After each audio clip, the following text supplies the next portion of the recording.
जैसे आशुमान जी ने बताया कि मैं पैरामेडिकल फील्ड से हूँ, मतलब मैं पैथोलॉजी फील्ड से हूँ। सो पैथोलॉजी में क्या होता है, आपके पास लोग ब्लड टेस्टिंग के लिए आ जाते हैं, बॉडी फ्लूइड के टेस्टिंग के लिए आते हैं, एंड मेजरली जो लोग आने वाले होते हैं ना, वो डायबिटीज़ वाले होते हैं पैरामेडिकल फील्ड में, और इनका रूटीन चेकअप चलता रहता है हर 3 महीने में, राइट। सो यहाँ पर जब मैं प्रैक्टिस करी थी ना, तब मैंने 2-3 चीज़ें मैंने नोटिस कर ली। पहला तो ये कि जब पहली बार कोई भी आता था ना मेरे पास, शुगर, बेसिकली हम आज डायबिटीज़ का सेशन है तो उसके बारे में बात करेंगे, डायबिटीज़।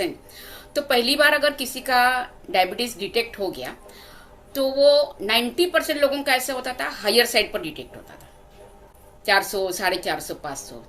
एंड वो इतने पैनिक हो जाते थे ना उस वक्त कि ऐसे कैसे मैडम, ये मेरा है ही, मेरे को शुगर है ही नहीं, मैं तो शुगर खाता ही नहीं हूँ, मैं ये नहीं, ये वो नहीं, ये बहुत सारे कारण बताते थे वो, राइट।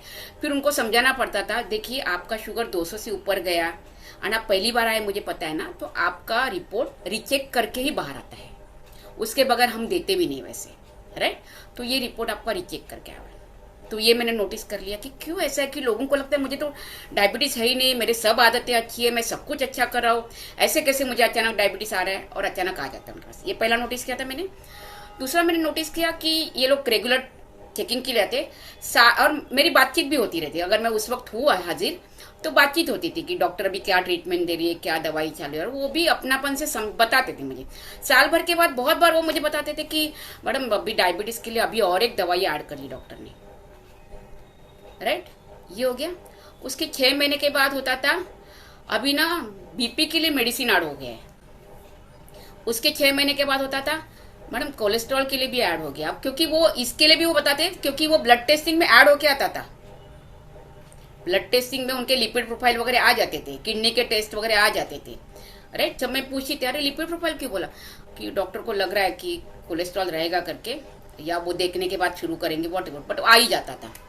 तो वो थोड़ा सा मैं सरप्राइज थी कि नॉर्मली दिमाग ये चलता है कि मैं डॉक्टर के पास जा रही हूँ तो मेरी जो बीमारी लेके जा रही हूँ ना, उसको ठीक होना चाहिए।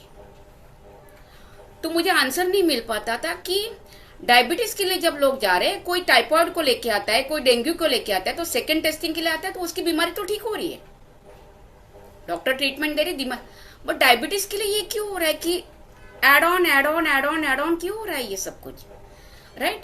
और इसके मुझे आंसर नहीं मिल पा रहे थे, क्योंकि मैं मेडिकल फील्ड से नहीं हूँ, मतलब आई मीन मेडिसिन वाले फील्ड में नहीं हूँ, मैं पैथोलॉजी फील्ड से हूँ, राइट। सो मेडिसिन से मेरा उतना संबंध नहीं है, बट वो सोच हमेशा चलती रहती थी। उसी दरमियान मेरी मुलाकात आरोग्य wave and the wellness villa, ये कम्युनिटी के साथ हो गई, राइट। जब मैंने उनके साथ गो थ्रू, मतलब उनके साथ बातचीत करना, उनके सेमिनार्स अटेंड करना शुरू किया, तो मुझे कुछ चीज़ें ना अच्छी लगने लगी उनकी, कि साइंस बेस्ड अप्रोच है, आपका लाइफस्टाइल के ऊपर वर्क किया जाता है, रूट कॉज के ऊपर वर्क किया जाता है। एंड वहीं पर फिर मैंने भी स्टडी करना शुरू कर दिया कि क्या होता है करके, बेसिकली डायबिटीज़ के लिए थोड़ा ज़्यादा क्या होता है। एंड तब वो रूट कॉज समझा, जो आज के हमारे सेमिनार का हेडलाइन है, insulin resistance and diabetes, right. तो उसका रूट कॉज समझ में आ गया, इंसुलिन रेजिस्टेंस।